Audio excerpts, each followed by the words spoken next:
Good Friday morning, everybody. Welcome into the beginning of the weekend. It is March the 10th. I'm Chris Allen here on the Sam channel, Facebook, YouTube, Instagram, and Twitter with Weather Stick. Look at that.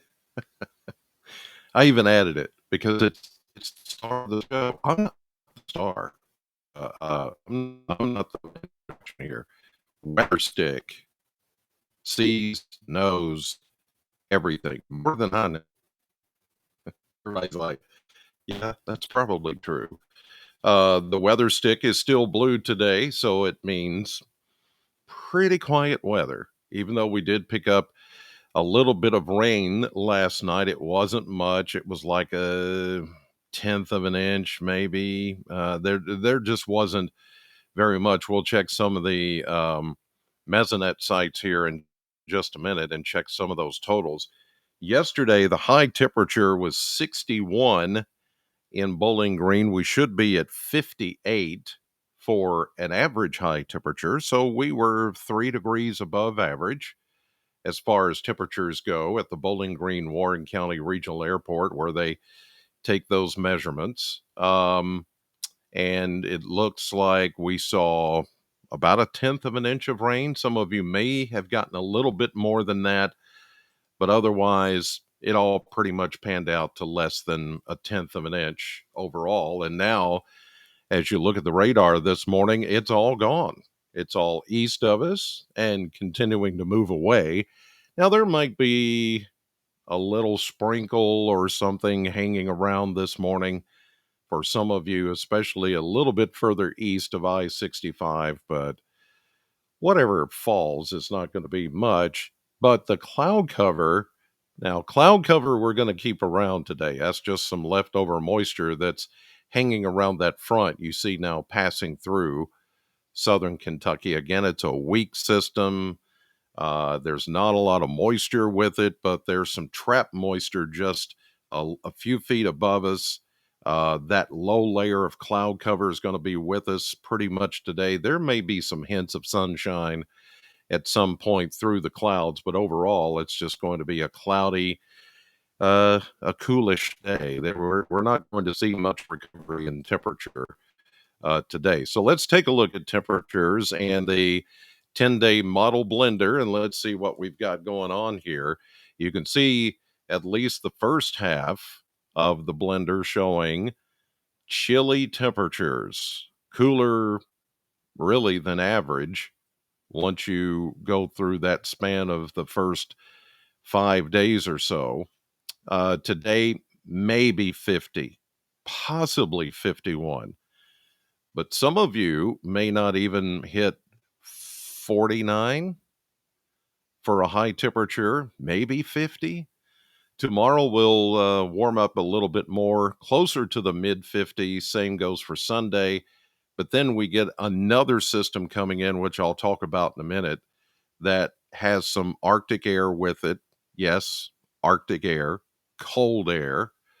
For a couple of days, we're going to get a real winter like feel that's going to take hold for temporarily, just for a couple of days, as you see there, Monday and Tuesday, with lows even dipping into the 20s, especially Tuesday night into Wednesday morning. But after that, we start to see some recovery. We start to see 60s. Then we flip flop back and forth to the 50s, then back to the 60s as we get deeper into March. So this up and down, as you can see, it almost looks like a roller coaster type situation with the temperatures. That shows no signs of letting up. Really, the jet stream is only showing one big trough, a dig of Arctic air coming in, as I showed you there, and then maybe on into spring. And officially, we're like 10 days away, I think, now from the official start of spring. So, but that doesn't mean it's necessarily just going to warm up that quickly. As you know, the weather doesn't always follow the calendar. It did for fall. Remember that? The first day of fall. And then Wasn't it a day before or day after the first day of winter we got hit? So, yeah, with the Christmas storm, because winter officially started a day or two before Christmas, a couple of days before Christmas. So, this one, we'll just have to wait and see. But here's a look at temperatures this morning. It's not cold, it's a little chilly as temperatures are starting out in the 40s. There's even close to 50 that you see over toward, looks like Russell County, Pulaski County, down toward Cumberland County, around the Monticello area, some 50s, 51 showing up. And we see 40s elsewhere. I mean, there's nothing cold to start this morning, but with the cloud cover that's over us today, I don't think we're going to see a whole lot of what I call recovery. That is, temperatures warming up too much from where we are right now, as a matter of fact. Let's take a look at rainfall past 24 hours. I mentioned just about a tenth of an inch of rain at the airport. And there you see 13 hundredths at the Kentucky Mesonet site out by the Ag Expo Center on the south side of town. And then 2/10 of an inch of rain yesterday at the Mesonet site that's over at the Corvette plant. And then you see 10th, 11th, hundredths, tenth of an inch, 15 hundredths of an inch, 2/10 over toward Todd County, almost 3/10 over near Hopkinsville and Christian County, lighter amounts as you head out to the east. So everything pretty much verified as far as how much rainfall was going to come with this system, and it's over for now. That system didn't have a whole lot of moisture with it, didn't have a whole lot of punch, so we didn't pick up a whole lot of rain out of that particular system. All right, let's take a look at the ebb and flow of things with the model viewer here as far as how things are going to stack up over the next couple of days. Let me advance it to where we are right now. Okay, that'll do right there. So we've got our systems getting out of here, and because of that, we're just kind of left in a wake, if you will, of just cloud cover that's just going to just kind of linger here. But the majority of the showers are moving away, so I think we're quite done with any shower activity. No low and low, not much of a big deal at all. It may gain a little strength as it moves to the north. Let's put all this into motion. It does gain a little bit more strength and becomes deeper once it gets up into parts of the eastern Great Lakes and the mid-Atlantic. High pressure going to hang on for us, but notice here, again, we're in that situation where we're just not seeing, I don't know why it did that. We're just not seeing winter. We're still in this flow from the Pacific west to east that's keeping things just warm enough so that we don't deal with any real winter weather. That pattern will change a little over the coming days. So let's take a look at that as we get on into the weekend. Now, this is showing a little bit of light snow flurry activity.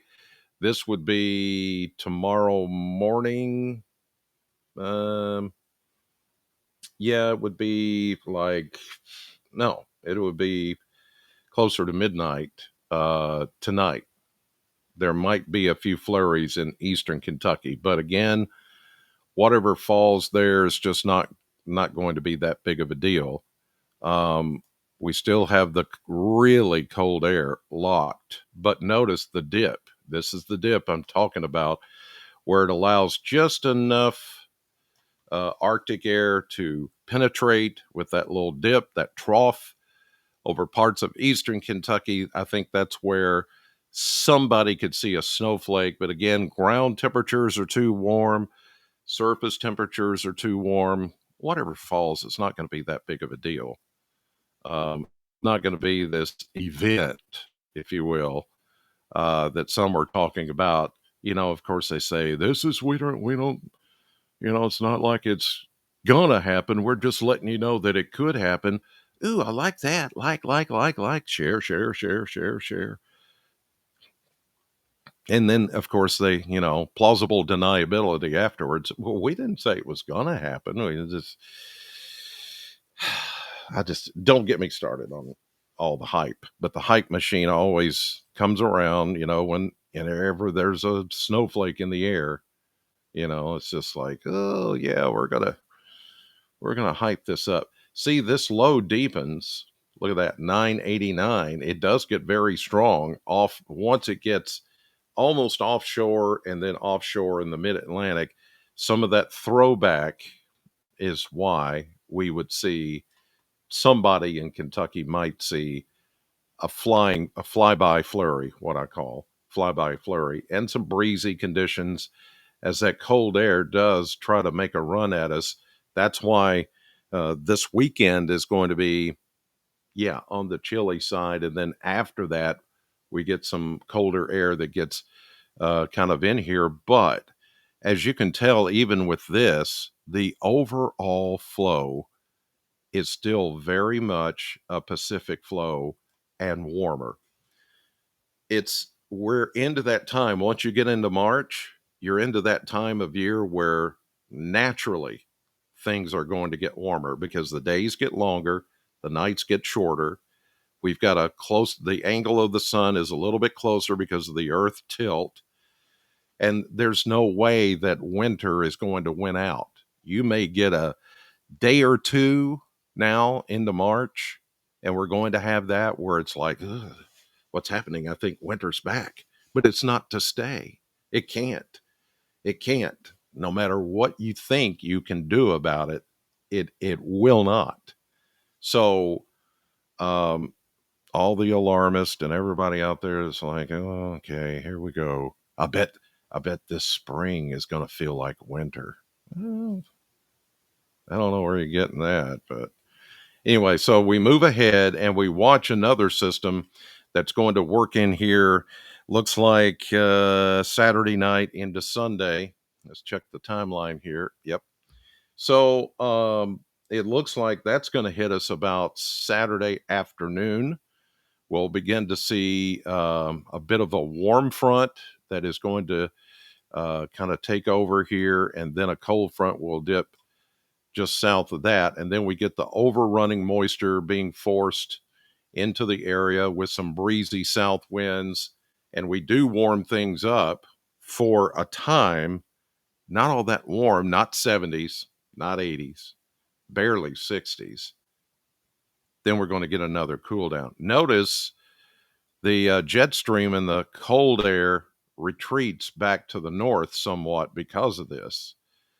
But then you've got a low pressure system to the north up here, high pressure that's bringing in the colder air, and you get the clash of systems, but not your classic clash in that we're talking about severe weather. We're not even there. This is going to be more of just a system that shoves in the moisture from the south and brings us a chance of rain. Once we get into Saturday evening, especially, and into Sunday morning, there you see the system just kind of touching off. Now, there will be some heavier rain, maybe some thunderstorms down in Arkansas, close to Memphis, parts of Mississippi. There's that low to the north that will be trying to push in more Arctic air, but the dividing line is still to the north of us, and the flow is still out of the Pacific. So I just don't see anything too significant changing here.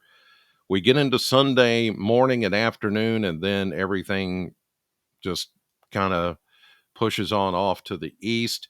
Here comes the dip that we're going to look at for Monday into Tuesday, as the low pressure system to the north helps bring down some of this Arctic air. We will get a taste of this Monday, Tuesday.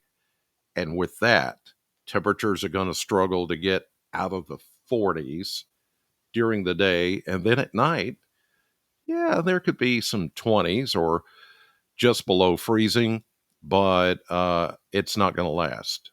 It'll be a temporary burr, and a little temporary chill, but after that, we will warm back up and we go pretty much right into spring. All right. Look at the maps before I go this morning. There's our frontal system and low pressure system, which is really weak. Shower activity is already over for us. It moves east. We continue through the day and into tonight, tomorrow. There's that little bit of maybe snow flurry activity, far eastern Kentucky. Then we get into this would be Saturday night into Sunday morning. This is the next low. It's a little stronger, 997 millibars as it moves over Oklahoma City, Tulsa area. Showers and even some thunderstorms south along the warm front, but for us, just general rainfall as we get into Saturday night, Sunday morning. The low tracks close to the Nashville area. We get a little small disturbance settling into the north of us that will keep the showers in for the early part of Sunday, but then it's gone by Monday. Here comes some of that Arctic air. See it right there, big, sprawling, high pressure. Look at that, 1,032 millibars. That's fairly strong, stout, expansive, high pressure ridge that builds in for Monday. That's where we get the cooler air into Tuesday and into Wednesday. But then after that, we start to see another warm up with another system almost placed at the same one that's coming through Oklahoma City and Tulsa right now. So it will warm up again based on the jet stream, based on the flow of systems. Whatever chilly air happens is going to be temporary. Okay, headed to the radio station this morning, Sam 100.7, to do the morning show from 6 to 10. In the meantime, thank you for watching. Appreciate it. Have a great weekend. I'll be here tomorrow morning and Sunday morning to do another weather update for you on the Sam channel, all sponsored by Ace Hardware Marketplace. God bless you, and I'll see you on the radio.